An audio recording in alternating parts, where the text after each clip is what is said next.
ሰላም ጤና ይስጥልኝ ውድና የተከበራችሁ የቻናሌ ተከታታዮች እንደምን አላችሁ? ወቅታዊና አጫጭር መረጃዎችን ይዘንላችሁ ቀርበናል።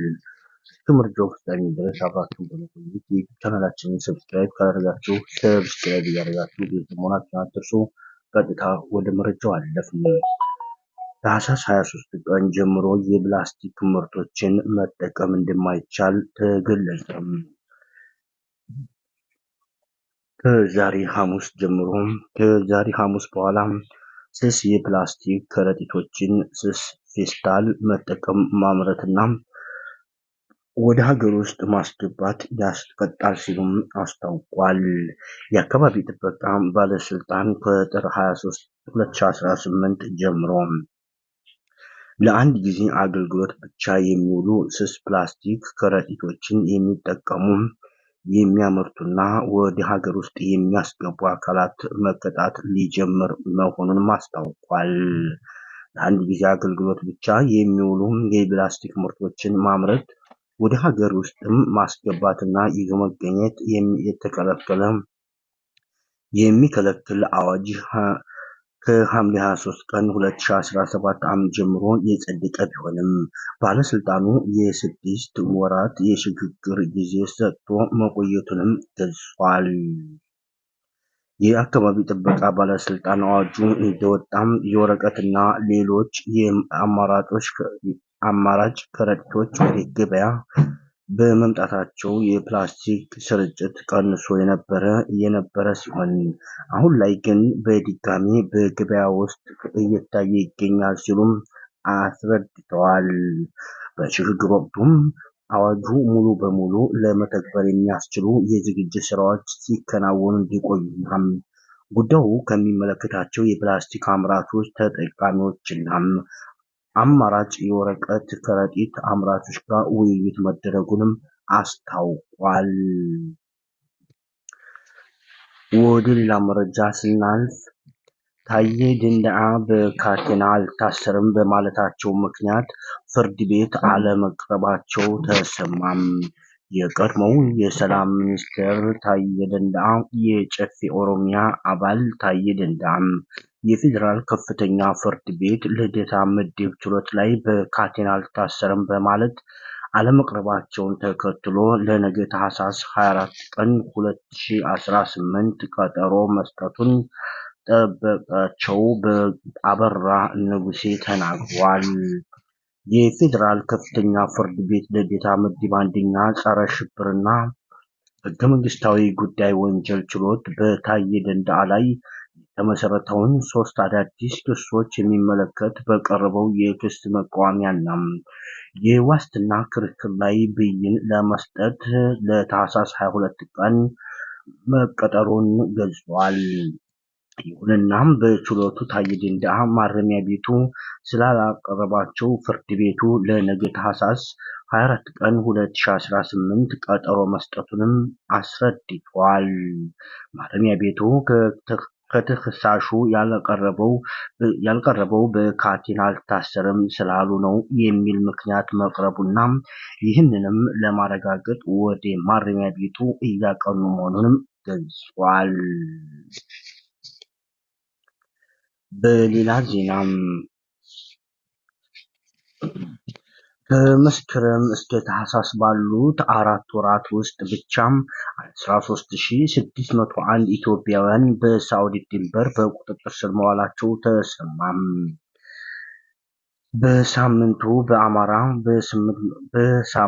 በአማካይ 850 አዳዲስ ኢትዮጵያውያን በየመን ድንበር አቋርጠው ወደ ሳውዲ ሊገቡ ሲሉ ይያዛሉ ሲል የዓለም አቀፍ የስደተኞች ድርጅት IOM አስታውቋል። በኢትዮጵያ የድንበር መውጫዎች በኩል ወደ ውጭ የሚሰደዱ ዜጎች ቁጥር በከፍተኛ ሁኔታ እየጨመረ መምጣቱም ተገልጿል። በተለይም በሳውዲ አረቢያ ድንበር ላይ በቁጥጥር ስር የሚውሉ ኢትዮጵያውያን ቁጥር አሁንም በአሳሳቢ ደረጃ ላይ እንደሚገኝ ዓለም አቀፍ የስደተኞች ድርጅት IOM አስታውቋል። IOM በጥቅምት ወር ብቻ 45150 ዜጎች ድንበር አቋርጠው መሰደዳቸውን አዲስ ባወጣው ሪፖርት አመልክቷል። ይህም ካለፈው የመስከረም ወር ጋር ሲነጻጸር የ38 በመቶ ጭማሪ ማሳየቱን የጠቆመ ሲሆን በቀን በአማካይ 140 ሰዎች ሀገራቸውን ጥለው ይወጣሉ ሲሉም ገልጿል። ሀገር ጥለው ከሚወጡ ከዚህ ስደተኞች መካከል 59.8% የሚሆኑት የተሻለ ስራ ፍለጋ የሚሰደዱ ሲሆን 40% የሚሆኑት 14126 ሰዎች ቀጥተኛ መዳረሻቸውን ሳዑዲ አረቢያ ያደረጉ ናቸው ሲልም በሪፖርቱም አመልክቷል። በተመሳሳይ መልኩ ከሳዑዲ አረቢያ የሚወጡ ሳምንታዊ ሪፖርቶች እንደሚያሳዩት ከሆነ ከመስከረም እስከ ታህሳስ ባሉት 4 ወራት ውስጥ ብቻ 13601 ኢትዮጵያውያን በሳዑዲ ድንበር በቁጥጥር ስር መዋላቸውን ተሰምቷል። በድንበር ጠባቂዎች ከሚታሰሩ ስደተኞች መካከል ኢትዮጵያውያን በአማካኝ ከ50% እስከ 66% የሚሆን ድርሻ እንደሚይዙም ተገልጿል። ሪፖርቱ በሳምንቱ በአማካይ 850 አዳዲስ ኢትዮጵያውያንን በየመን ድንበር አቋርጠው ወደ ሳዑዲ ሊገቡ ሲል ይያዛሉ ሲልም አስታውቋል።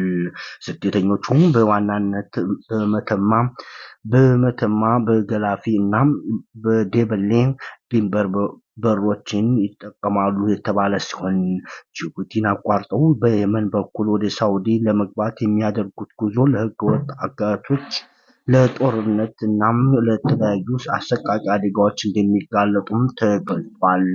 የኢትዮጵያ መንግስት ዜጎች በህጋዊ መንገድ እንዲሰማሩና በተለያየ አስቸጋሪ ሁኔታ ውስጥም ያሉትን ወደ ሀገር መመለስ ጥሪ እያደረገ ሲሆን አሁንም በየቀኑ በሺዎች የሚቆጠሩ ዜጎች በአደገኛ መስመር ስደትን መምረጣቸውንም አስታውቋል። ግብረማዎች የሚያገኘው መረጃ ከአማራ ክልል ብሔራዊ በሌላ ዜናም ወደ ሌላ ዜና አለፍን። ኢትዮጵያ ከሶማሌላንድ ጋር የደረሰችውን ስምምነት እንዲያሳውቀን የፓርላማ አባላት ጠየቁም። ኢትዮጵያ ከሶማሌላንድ ጋር የደረሰችው ስምምነት የት እንደደረሰ የፓርላማ አባላቱ በዛሬው ጥያቄ አቅርበዋል። ፓርላማው መደበኛ ስብሰባው ላይ የተገኙት የውጭ ጉዳይ ሚኒስትር ዶክተር ጌዲዮን ጢሞቴዎስ ከሶማሌላንድ ጋር በተያያዘ ለተነሱ ጥያቄዎች ምላሽ ሳይሰጡ ቀርተዋል ተብሏል።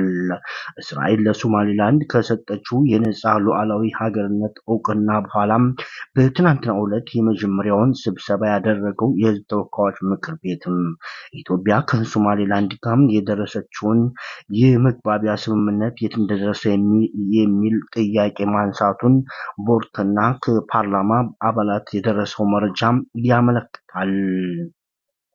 በመደበኛ ስብሰባው ላይ የተገኙት የውጭ ጉዳይ ሚኒስትር ዶክተር ጌዲዮን ጢሞቴዎስ እና የሚኒስትር ዴኤታዎች ናቸው ተብሏል። ጥያቄውን ካነሱት የፓርላማ አባላት አንዱ የአማራ ብሔራዊ ንቅናቄ አብን ተመራጭ ዶክተር አበባው ደሳለኝ የኢትዮጵያና የሶማሌላንድ የመግባቢያ ስምምነት ከፈረመ 2 ዓመታት ሊሞላው ቀናት እንደቀሩት በማስታወስም ጥያቄያቸውን አቅርበዋል ሲልም ገልጿል። የመግባቢያ ስምምነቱን ኢትዮጵያ የኤደን ባህረ ሰላጤ ላይ የ20 ኪሎ ሜትር የባህር ጠረፍ ከኪራይ ውል ማግኘት የሚያስችላትን እንደነበረም አንስተዋል። አድማጮቻችን ለሰዓቱ ያዝንላችሁ መረጃ እስካሁን ይመስል ነበር።